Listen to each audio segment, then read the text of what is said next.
What's going on, everybody? This is the Nintendo Whiz right here, and here's going to be a very quick pickups video from my trip to Hong Kong. Anytime I go to a Southeast Asian country, I always like to take a look at the video game stores. Hong Kong is definitely an expensive one, not the cheapest, but I felt like, you know what, may as well splurge a little bit here and get some pretty cool game pickups as I was going through. I didn't really have much of a goal in mind. I am going for the complete 3DS collection, so I picked up a couple 3DS games that I do need. But other than that, a lot of this was just kind of like out of whim. Like, for example, this is just a gaming magazine I got. Anything Xenoblade, I pick up right away, even if it's a guide that's in Cantonese. The one really cool thing that they had was they actually had a Nintendo pop-up store in Hong Kong. So very reminiscent of the ones that you'd see in Tokyo. So I got that for free. I paid for this pouch that had a really cool sort of a design around it that I was just like, you know what, I just have to have it. Pretty expensive for those things, and I'm a massive Pikmin fan. I'm still kind of iffy about getting like the plush things, but I've always wanted to have these Pikmin plush things for whatever reason. So I think those will look great on a shelf somewhere.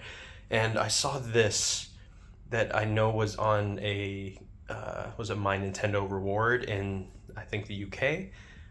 And I was looking at what the cost was online, and they were actually selling it for cheaper than that. And the yellow Pikmin is definitely my favorite, so I got a yellow Pikmin vase, which is just amazing. Such a cool idea. Honestly, it was amazing just seeing, maybe I'll clip into this video some photos of the Nintendo store that they had there, but it was amazing seeing how big of a Pikmin section there was.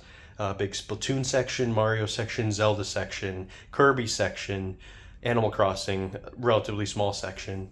But yeah, it was pretty amazing seeing all that, so really, really cool to see. Other than that, a lot of the Hong Kong stores they had, mainly because I think just with it being from China, a lot of the extra small kind of accessories that you get with special editions and, you know, small things like that comes out of China. So they had a huge surplus of them in a lot of the video game stores. So this is one of them, a Happy Holidays steelbook case. I think going back to here, this was a free thing that they had at the when I got that booklet. But yeah, that was pretty cool from the Nintendo store. Other than that, here's some of the 3DS games that I got. Definitely looking mainly for 3DS. I did see some DS games that I could have got, but number one here was Garfield Kart. That was one of the games missing from the North American collection that I'm looking for. And then some of these other ones were just games that weren't released in America that I just felt like, you know, were decent enough price. So this is Mario versus Donkey Kong. I think it's called Tipping Stars, if I'm remembering correctly. I don't know exactly what this is, but it was a pretty decent price, and I was just like, you know what? Looks like a pretty decent RPG. Is this like a Tales of game? It might be. Centering Kagura Deep Crimson, I believe is what the name is of this one. I do have the American version of this, but it was a pretty cheap price, and honestly, I just kind of bundled some stuff together and got this one for a little bit cheaper when I put all this stuff together. Happy Price Selection. I bought the Tamagotchi Life Happy Price Selection before, and apparently it's very rare. And I've never seen one for Story of Seasons before, which is the new name for the Harvest Moon series. And yeah, so I figured I'd get that. Very cheap, only 30 Hong Kong dollars, which is like, I don't know, like $4. Harvest Moon Skytree Village. This 3DS game, which I looked up, and apparently it's an easy game to play without knowing Japanese. So I got it, not cheap, but apparently this is one of those games that's really good to play because it's like a music game.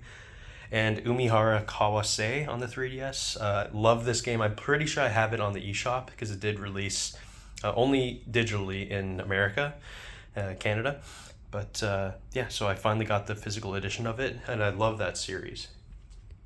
Other than that, let's go up here.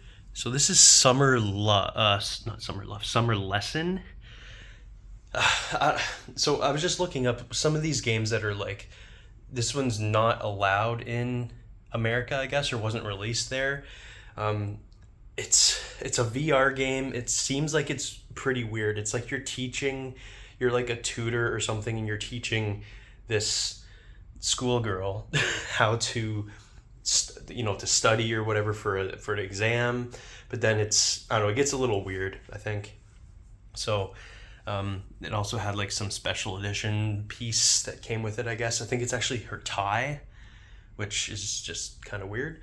But yeah, I figured it was actually a pretty decent price, and I was just like, you know what, this is one of those kind of, heavily talked about games that have been restricted from the America, so fuck it, why not? May as well get it. Other than that, I got some Vita games. IA/VT. This is another one of those games that I heard is very good to play because it doesn't require you to know Japanese. Apparently, it's another really kind of decent rhythm game. Pretty easy though. This one, honestly, it was cheap. Only like 78 Hong Kong dollars, which is like, I don't even know, like maybe like $12 or something like that. But when it had this warning on it, I was just like, okay, yeah, I gotta get this. I've never seen that warning on a game before. I think that's pretty hilarious. This one, just ridiculously cheap. So I got it. Orga Rhythm, another rhythm game. I think that's kind of a big, selection in a lot of these games, is because they're rhythm games, they don't really require learning Japanese or anything like that. So Orga Rhythm, apparently it's another one of those games that's really good for that. This game here, I forget the actual North American name for it, but apparently I'm trying to remember, but it's like a pop-up book kind of a thing, and it's like an RPG within like pop-up books. So I saw it for a pretty decent price, and I was just like, you know what? I don't really care about having it, RPG Time, I think it's called. I don't really care about having it as a North American edition, so I just figured I'd get it. Disney's Illusion Island, I also didn't really care about getting the North American version, and this was for a pretty good price. And I've heard really good things, and all around Hong Kong there was tons of advertising for Illusion Island, so I feel like they were really pushing this in the Asian markets. And Every Extend Extra. I've been looking to get this for the PSP for a long time, and then I saw this for like literally 10, so that's like $1.20. The problem is that it was like ripped up. This is still sealed technically, but there was like a cut through the cover here. So, I'm fine with a little bit damaged copy, but literally for like $1.50. And I believe this goes for like $30+ if you get it in America. So thought that was pretty cool. This is a playing card deck of Danganronpa. So like a lot of these night markets in Hong Kong, they have a lot of these playing cards for relatively cheap, and most of them were animes that I don't really know about. But then as soon as I saw Danganronpa, I was like, okay, I'm getting that for sure. Pikmin 3 Deluxe. This is one of those accessories. Again, anything Pikmin I pretty much purchased. Another Pikmin, it's like a card. I don't know if it was just a promotional thing. This is like a little, like, not a coaster, but like a little, I don't know, a shelf topper thing. Pretty cool. I got a PSP silicone skin, PS Vita silicone skin. And then some more Xenoblade stuff. This is, I don't know, some sort of a like hanging piece here. Pretty cool. Got the Monado that goes in this standing piece here, which again I believe was another like My Nintendo or Club Nintendo thing that wasn't released in America. Then a Xenoblade Chronicles 2 little keychain thing, which again I think is amazing. And yeah, sorry if I'm breathing a little bit weird here. I'm definitely a little bit under the weather here.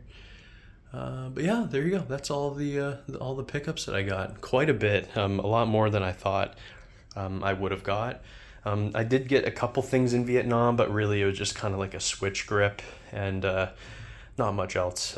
Vietnam didn't really have much as far as video games go. But yeah, definitely some cool stuff from Hong Kong. So yeah, hope you guys enjoyed this video. Let me know what you think, and let me know some other Asian countries that I should go to for video game stuff, because Japan was obviously amazing, but Hong Kong was pretty decent as well. Anyway, thanks guys for watching. I'll see you next time. Bye.